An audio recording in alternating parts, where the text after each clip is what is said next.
que c'est beau! C'est vous qui avez fait ça? Eh oui, pendant que tu es à l'école, nous aussi on va à l'école. La nôtre. Regardez, dans la cour de l'école, le maître surveille l'enfant puni sous la cloche. Il porte même le bonnet d'âne. Oh! Mais Maminou, une crèche en Provence, ce n'est pas possible. Je ne savais pas qu'il y avait des crèches en Provence. Eh oui, et cela ne date pas d'aujourd'hui. Racontez, racontez! Alors voilà, les santons de Provence sont de petites figurines en argile, très colorées, qui représentent dans la crèche de Noël la scène de la Nativité, c'est-à-dire la naissance de l'enfant Jésus, avec ses parents, la Vierge Marie et Saint Joseph. Il y a aussi l'âne et le bœuf, qui sont censés réchauffer le bébé avec leur souffle. On voit les rois mages et les bergers, ainsi que les habitants d'un village provençal et leurs métiers traditionnels. Tout ce petit monde fait route vers l'étable, surmontée de son étoile.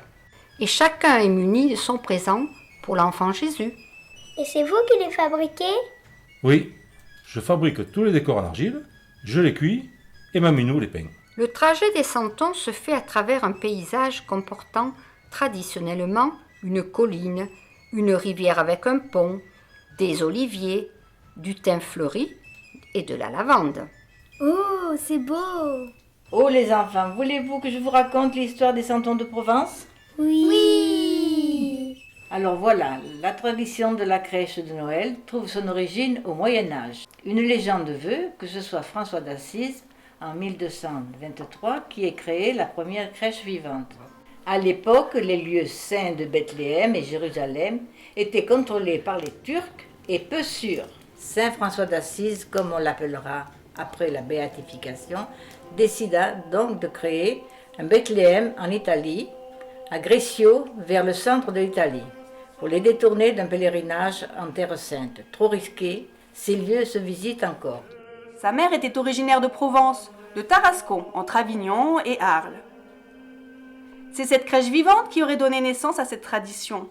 Alors d'abord, tu vois, il y a bien sûr l'enfant de Jésus, l'Utambin Pichum, la Sainte Vierge, San José, l'Ubiu, l'Azu, l'Ipastre et l'Ange Buffareo. Sans oublier l'Uvieille et la Vieille. Il y a aussi l'Uravi, le Pistachier, le Tambourinaire. Ces scènes furent jouées pendant plusieurs siècles par des comédiens sur les parvis des églises. Par la suite, les acteurs furent très largement remplacés par des personnages en bois, en cire, en carton-pâte, en faïence et même en verre. Regardez, voilà le garde champêtre.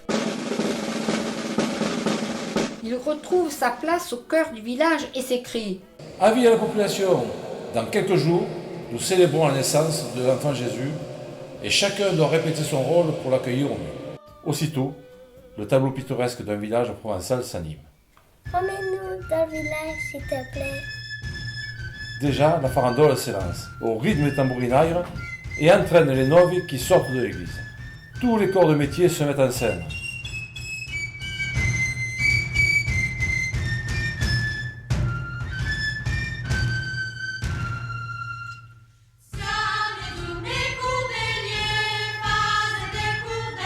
Et après? La première crèche connue fut celle créée à Marseille en 1775. Elle était constituée par des mannequins articulés vêtus de costumes locaux et avec un brin d'exotisme. Le créateur y avait placé des girafes, des rennes et des hippopotames. Oh les poules! À la ferme, entourée de sa basse-cour, la femme à l'oie distribue à manger et les lapins courent hors du clapier. Au balcon, le papé surveille les enfants qui jouent à la marelle, à la balançoire. Tandis que les danseuses enroulent et déroulent les cordelles autour du mât. Et après? Les pluies abondantes d'automne ont fait grossir la cascade, qui s'échappe de la montagne et coule sous le vieux pont, où la lavandière lave son linge.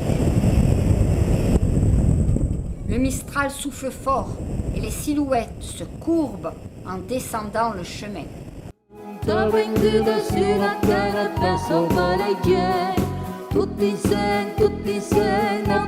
Maman, et après? Après la Révolution française, qui entraîna la fermeture des églises et la suppression de la messe de minuit, les représentations publiques de la Nativité furent discontinues. C'est alors qu'en Provence, des petits personnages, les santoums, ou petits saints, furent créés pour qu'une crèche de Noël puisse fleurir dans l'intimité du foyer de chaque famille provençale. Et lui, qu'est-ce qu'il fait? Le parcours de la vigne est ici retracé, avec la présence du tonnelier, de l'alambic, du bistrotier, près de la cave. On aperçoit aussi quelques-uns des petits métiers d'antan. notre cantaret, t'avais dessus la terre, personne ne Dieu. Maman, et après? Et en 1803, peu après le Concordat, régime qui organisait les rapports entre les différentes religions et l'État, la première foire aux santons fut inaugurée à Marseille. Qu'est-ce que c'est que ce métier? Cueilleuses et cueilleurs d'olives incarnent la gaieté d'une récolte abondante et le moulin tourne à plein régime. Les moulins dominent le village et le meunier porte sur ses épaules un lourd sac de farine. Drôle de maison. Un peu à l'écart, devant une roulotte colorée autour du feu, les gitanes et leurs tambourins évoluent dans une danse langoureuse. Le gardien sur son cheval porte son beau costume et trident en main guide les taureaux. Mamie Gakou, continue.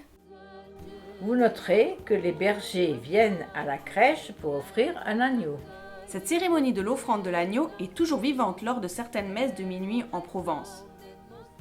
C'est ce qu'on appelle le pastrage, un rite qui date du XVIe siècle.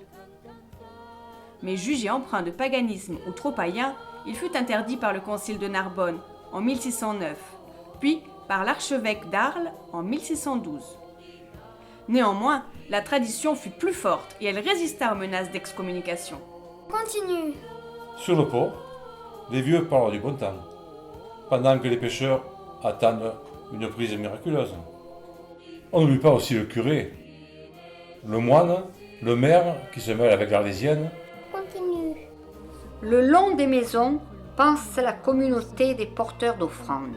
Croire que le petit ne pouvait naître qu'en Provence, dans une étable versée Rémi, quand les étoiles se balancent dans notre ciel à la minuit.